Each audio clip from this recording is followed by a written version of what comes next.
Atmakur camp కార్యాలయంలో MLA Payam Venkateswarlu మీడియాతో మాట్లాడారు. ప్రభుత్వం ఏర్పడిన ఏడాది కాలంలోనే ప్రజలకు అనేక ఫలాలను కాంగ్రెస్ ప్రభుత్వం అందించింది. ఎన్నికల హామీలను ఒక్కొక్కటిగా నెరవేర్చుకుంటూ వస్తుంది. 10 సంవత్సరాల కాలంలో బీఆర్ఎస్ ప్రభుత్వం తెలంగాణ రాష్ట్రాన్ని అప్పుల కుప్పగా చేసిందని ఎమ్మెల్యే పాయం విమర్శించారు. పేద విద్యార్థులకు సంక్షేమ హాస్టళ్లు, గురుకులాల్లో మౌలిక సదుపాయాలు కల్పించి ఉన్నత చదువులు చదువుకునేలా రాష్ట్ర ప్రభుత్వం చర్యలు తీసుకుంటే కాంగ్రెస్ ప్రభుత్వంపై వ్యతిరేకత తీసుకొచ్చేలా బీఆర్ఎస్ నాయకులు ప్రణాళికలు రచిస్తున్నారని పాయం ఎద్దేవా చేశారు.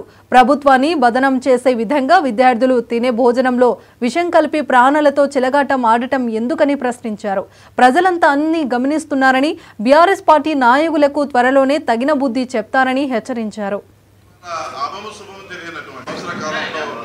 మన గౌరవ ముఖ్యమంత్రి రేవంత్ రెడ్డి గారు క్యాబినెట్ మంత్రులందరూ కూడా మరి పగలు రాత్రులు కష్టపడి ఇచ్చిన మాట ప్రకారం అన్ని వాగ్దానాలు అమలు చేసుకుని ముందుకు పోతాము. ఈ సంవత్సర కాలంలో అన్ని వర్గాల ప్రజలకి, మహిళలకు, రైతాంగానికి, యువతకు, నిరుద్యోగులకు, విద్యార్థులకు, అన్ని వర్గాల ప్రజలకు కూడా సంక్షేమ కార్యక్రమాలు, అభివృద్ధి కార్యక్రమాలు ఏవి కలవన్నీ చేసుకుంటూ పోతా ఉంది. ఈ ప్రభుత్వానికి ఈ సంవత్సర కాలంలో ప్రజల్లో విపరీతమైనటువంటి ప్రజాదరణ పెరిగింది. రేవంత్ రెడ్డి గారి ప్రభుత్వం పట్ల, మరి ఆ ప్రభుత్వం చేస్తున్న కార్యక్రమాల పట్ల ఆకర్షితులై అన్ని వర్గాల ప్రజలు సంతోషంగా ఉన్నారు. మరి అటువంటి క్రమంలో ఇవాళ ఈ ప్రభుత్వాన్ని బదనాం చేయాలా, ప్రజల్లో పసంద చేయాలా, బురదల్లే కార్యక్రమాలకి బీఆర్ఎస్ నాయకులు శ్రీకారం చుట్టారు. మరి గత 10 ఏళ్లలో వాళ్ళే అధికారంలో ఉన్నారు. బీఆర్ఎస్ నాయకుడు ఆర్ఎస్ ప్రవీణ్ కుమార్ బీఆర్ఎస్ ప్రభుత్వంలో మరి గురుకుల సెక్రటరీగా, సంక్షేమ హాస్టల్ సెక్రటరీగా పనిచేసినాడు.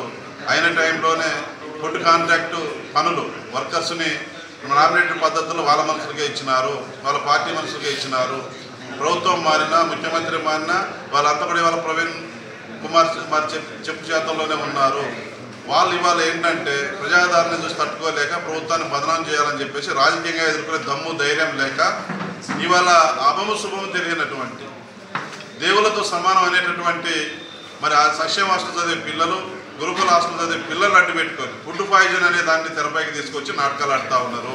సంవత్సర కాలంలో మన గౌరవ ముఖ్యమంత్రి రేవంత్ రెడ్డి గారు క్యాబినెట్ మంత్రులందరూ కూడా మరి పగలు రాత్రులు కష్టపడి ఇచ్చిన మాట ప్రకారం అన్ని వాగ్దానాలు అమలు